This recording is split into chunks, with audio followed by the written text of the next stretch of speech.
Mga igkasiko kalbayog nun.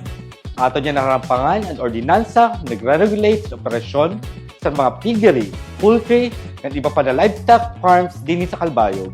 Kaupod natin si Secretary Elena Manadayday Cortado. Hello, Vice. Ngan, hello sa aton mga igkasi kalbayog nun. Welcome to Speak Up! Manaday, sino ang sakop sini na ordinansa? Bali, Vice, ang sakop sini ang natanan nga piggery, poultry, ngan animal farms, commercial man o backyard nga aada sa syudad San Kalbayog. Nan ang makinahanglan kuhaon nga permit antes mag-operate.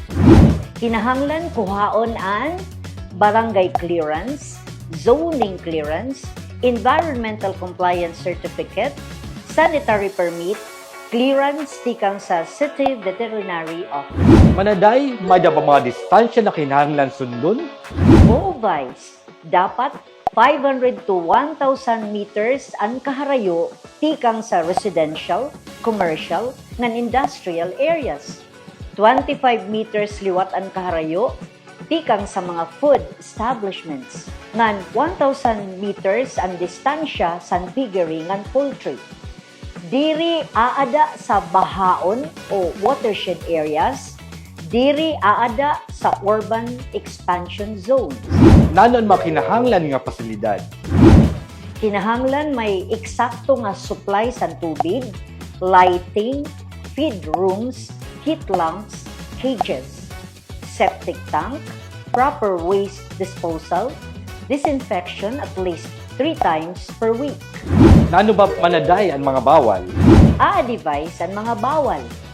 Mag-operate sa stockade sulod sa city proper, magpadayon kung waray sanitary standards, magbuhat sin breeding sa residential areas, ngan magpabilin sin patay nga hayop sobra 24 oras. Di bali manaday, nano ba ang mga penalties? Mao inivay sa mga penalidad. Para sa mga establishments, first, 3,000 pesos, second, 5,000 pesos, third, 5,000 pesos plus closure and revocation sa permit. Ngan individual, first, 3,000 pesos, second, 5,000 pesos, third, 5,000 pesos plus 6 months imprisonment. Sino ang in charge sa implementasyon? Ang City Health Office ang lead.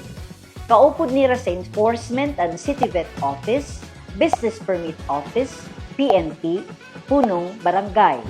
So manaday, pwede ba magbayad la dayon kung di karuyag makasuhan? Yes, Vice. Pwede.